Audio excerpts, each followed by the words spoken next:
পড়াশোনায় সাফল্য পেতে কে না চায়? চলুন আজ ডক্টর নাবিলের কিছু অসাধারণ কৌশল জেনে নেওয়া যাক।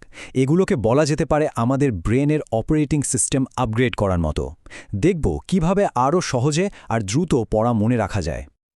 আচ্ছা, প্রথমেই একটা খুব পরিচিত প্রশ্ন নিয়ে ভাবি। এমনটা কি হয় যে ঘন্টার পর ঘন্টা পড়ার পরও মনে হচ্ছে কিছুই মাথায় ঢুকছে না? নতুন কোনো তথ্য কেন মনে রাখা এত কঠিন? আসলে এই সমস্যাটা কিন্তু প্রায় সবারই। এটা একটা খুবই সাধারণ চ্যালেঞ্জ। এবার এই সংখ্যাটা দেখুন, 500%। অবিশ্বাস্য লাগছে, তাই না? কিন্তু ছোট্ট একটা সাধারণ কৌশল কাজে লাগিয়েই পড়ার গতি 500% পর্যন্ত বাড়িয়ে ফেলা সম্ভব। আর সেই কৌশলটা হলো দুপুরের একটা পাওয়ার ন্যাপ। হ্যাঁ, ঠিকই শুনছেন, সামান্য একটু ঘুমই আমাদের ব্রেনের কার্যক্ষমতা এতটা বাড়িয়ে দিতে পারে। তো এই ব্রেন আপগ্রেডের জন্য আমরা মোট 5টা মূল বিষয় নিয়ে কথা বলবো। প্রথমে জানব ব্রেনের গোপন ভাষা, তারপর দেখব সেরা পারফরম্যান্সের জন্য ওর কী জ্বালানি দরকার। এরপর কথা হবে পড়াশোনার সঠিক ছন্দ নিয়ে, পরিবেশকে কিভাবে কাজে লাগানো যায় তা নিয়ে, আর সবশেষে আমাদের সহজাতক বিচার বুদ্ধির শক্তি নিয়ে। চলুন প্রথম ধাপে যাই, ব্রেইনের গোপন ভাষা বোঝা। মানে আমাদের ব্রেইন তো তথ্যের প্রতি একটা বিশেষ উপায়ে সাড়া দেয়। আমরা যদি সেই ভাষাতেই ওর সাথে কথা বলতে পারি, তাহলে যে কোনো কিছু মনে রাখাটা অনেক অনেক সহজ হয়ে যায়। এই তথ্যটা কিন্তু বেশ মজার, তাই না? আমাদের ব্রেনের নাকি একটা প্রিয় রং আছে, আর সেটা হলো নীল। ডক্টর নাবিল তো বলেন তিনি নিজেও নাকি এই কারণেই নীল ব্লেজার পরেন। তো শিক্ষার্থীদের জন্য পরামর্শটা কি? খুবই সহজ, লেখার সময় নীল কালি ব্যবহার করা। এতে নাকি পড়াটা বেশি মনে থাকে। ভাবা যায়, এত সহজ একটা কৌশল কিন্তু দারুণ কাজের। আরেকটা দারুণ কৌশল হলো পছন্দের সাথে অপছন্দের বিষয়ের একটা মিক্স অ্যান্ড ম্যাচ করা। ধরুন একটা বিষয় পড়তে একদমই ভালো লাগে না, তো সে কঠিন বিষয়টাকে প্রিয় কোনো বিষয়ের আগে বা পরে পড়ুন, স্যান্ডউইচের মতো করে। এতে ব্রেনটা আরও বেশি অ্যাক্টিভ থাকে, আর কঠিন পড়াটাও বেশ সহজে মাথায় ঢুকে যায়। আচ্ছা, এবার আসি দ্বিতীয় ধাপে, ব্রেইনের জন্য সঠিক জ্বালানি।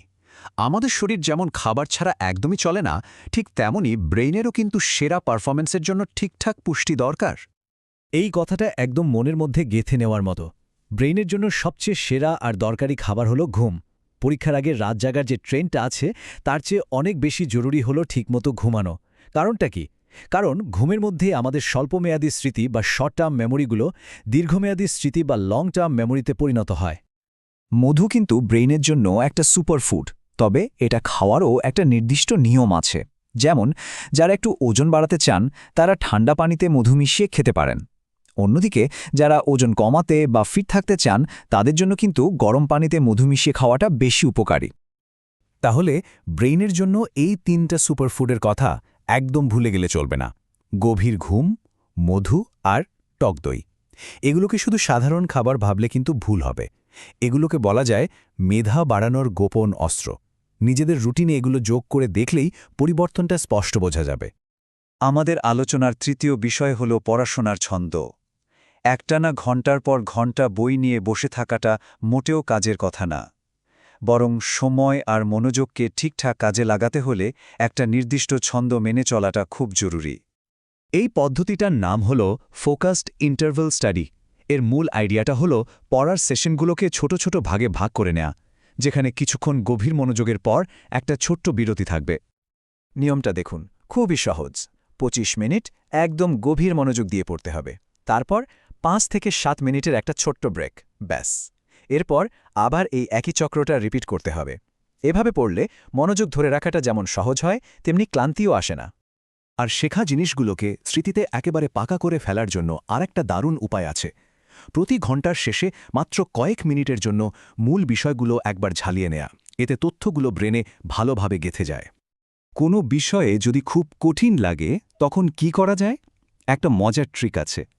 পড়ার ঠিক আগে 5 থেকে 7 মিনিটের একটা ছোট্ট ঘুম দিয়ে নেওয়া। শুনতে একটু অদ্ভুত লাগলেও এই ছোট্ট ঘুমটা ব্রেনকে নতুন জিনিস শেখার জন্য একদম প্রস্তুত করে তোলে।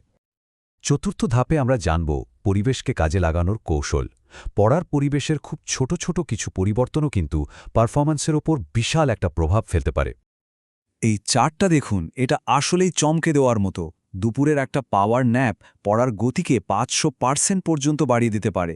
আর পড়ার সময় আশেপাশে যদি গাছপালা বা সবুজ প্রকৃতি থাকে, তাহলে পড়ার গতি 225% থেকে 275% পর্যন্ত বেড়ে যেতে পারে। ভাবা যায়? তাহলে মূল কথাটা কি দাঁড়ালো? পড়ার রুটিনে একটা পাওয়ার ন্যাপ যোগ করতে হবে, আর এমন একটা জায়গায় পড়তে হবে যেখান থেকে সবুজ গাছপালা বা প্রকৃতি চোখে পড়ে। এই দুটো ছোট পরিবর্তনই কিন্তু শেখার গতিকে বহুগুণ বাড়িয়ে দিতে পারে। এবং সবশেষে আমাদের পঞ্চম বিষয়, সহজাত বিচার বুদ্ধির শক্তি। আমাদের ব্রেনের এমন একটা ক্ষমতা আছে যা আমরা প্রায় পাত্তা দিই না বা উপেক্ষা করে যাই। এ কথাটা নিয়ে একটু ভাবা যাক। ডক্টর নাবিলের মতে আমাদের ব্রেনের কাছে প্রায় ৫,০০০ বছরের অভিজ্ঞতা জমা আছে, আর এই অভিজ্ঞতা দিয়ে সে অবচেতনভাবেই বডি ল্যাঙ্গুয়েজ আর অন্যান্য সিগন্যাল বিশ্লেষণ করতে পারে। এটা কোনো জাদু নয়, বরং হাজার হাজার বছরের ডেটা প্রসেসিংয়ের একটা ফল। এ কারণেই যখন আমাদের মন বা গাট ফিলিং থেকে কোনো ব্যক্তি বা পরিস্থিতিকে বিশ্বাস করতে সিগন্যাল আসে, তখন সেটা বেশিরভাগ সময় কিন্তু ঠিক হয়। এটা আসলে আমাদের ব্রেনের সেই প্রাচীন জ্ঞানেরই একটা বহিঃপ্রকাশ। তাই সিদ্ধান্ত নেওয়ার সময় এই অনুভূতিকে গুরুত্ব দেওয়া উচিত। আমাদের ব্রেইনের কাছে হাজার হাজার বছরের অভিজ্ঞতা রয়েছে। আমরা কি সেটার কথা শুনছি? এই প্রশ্নটাই রইল ভাবার জন্য। চলুন এই কৌশলগুলো কাজে লাগিয়ে আমাদের ব্রেনের আসল শক্তিকে উন্মোচন করা যাক।